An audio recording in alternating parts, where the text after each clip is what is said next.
In the examination of the factors that contribute to high levels of success, random chance and luck play instrumental roles. How did Bill Gates accumulate his extreme wealth? Why are the majority of Canadian ice hockey players born in the first few months of the calendar year? Why did the Mona Lisa in particular become the most famous painting in history? Throughout many fields spanning different measures of achievement, the same answers to these questions are made and contested. Whether that luck comes in the form of birthdays, hometowns, culture, or access, some assert that true merit and capabilities hold no light to luck's powerful sway. However, others look towards the extreme diminution of individual talent with disdain and apprehension. The validity of a centuries-long argument has been debated and analyzed time and time again. To what extent does individual grit and effort become overshadowed by pure luck and random chance, forces out of one's control? Luck and random chance, the most significant factors of high levels of success, do indeed neglect individual merit to a large extent through circumstance and one's predetermined background. In addition, while pure luck can and does shape and alters one's life, underlying talent and capabilities must first be in place for the extreme levels of achievement to result. One of the greatest single indicators of one's future place in society is their background, one's environment, time period of birth, parents, culture, and socioeconomic status they were inherently born into. In Malcolm Gladwell's nonfiction psychology book Outliers, he cites a multitude of examples supporting the case that the most influential factors leading to success have absolutely nothing to do with one's actions or talent. In one study of Canadian hockey players, the NHL discovered that a higher percentage of professional ice hockey players were born in the earlier months as opposed to later months of the year. The reason for this was not simply coincidental, but due to systematic discrimination. Because the national cutoff date for Canadian ice hockey age groups is January 1st, children born later in the year are obviously younger than those born earlier. Especially during the years of adolescence for boys, where 1 year can create 30-pound of facial hair differences, those physically more mature have an innate advantage at getting selected for all-star or elite teams than getting more training, playing time, and experience, leaving very slim chances for less developed children to advance. In this case, much of hidden potential of thousands of other young hockey players has been rejected as a result of the Canadian ice hockey system. Their chances of reaching the professional leagues diminished greatly at birth, the only reason being the random chance of the month they were born. Talent and merit simply could not exceed the influence of luck, as made apparent in the disparaging imbalance of birthdays earlier in the year. We can see how random chance plays its role in the inherent socioeconomic status of children, as well by comparing low and income students at an early age.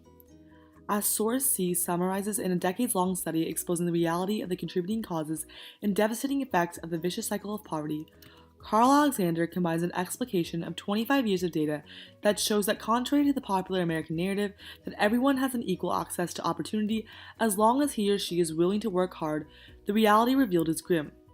Education and hard work lift people from the inner city out of poverty only in exceptional cases. The vast majority born poor are almost certain to stay that way.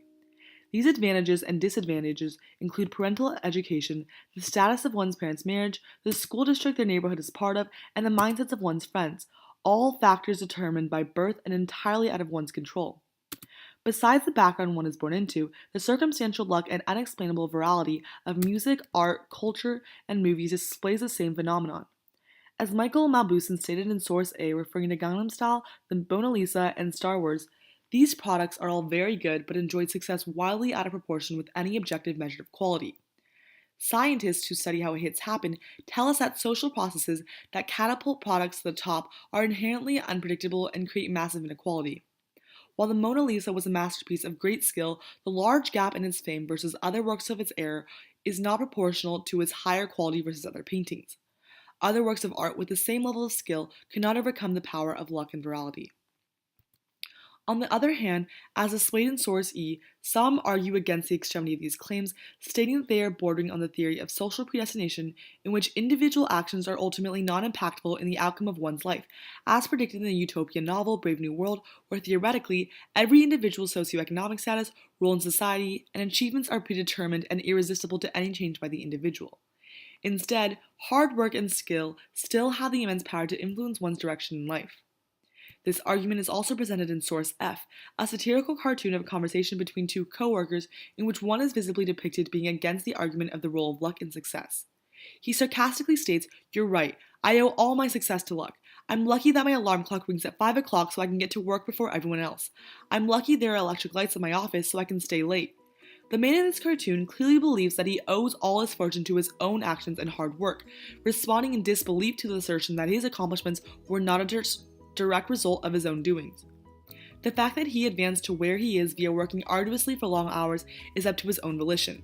However, the author of this cartoon is disregarding the other external factors that allowed him to possibly obtain an education that gave him the job in the first place or provided him with a stable family to encourage and teach the value of hard work. While high levels of success evidently need some substantial quality or individual talent to propel to great lengths, the role that random chance plays greatly overshadows the actual merit of the person or product.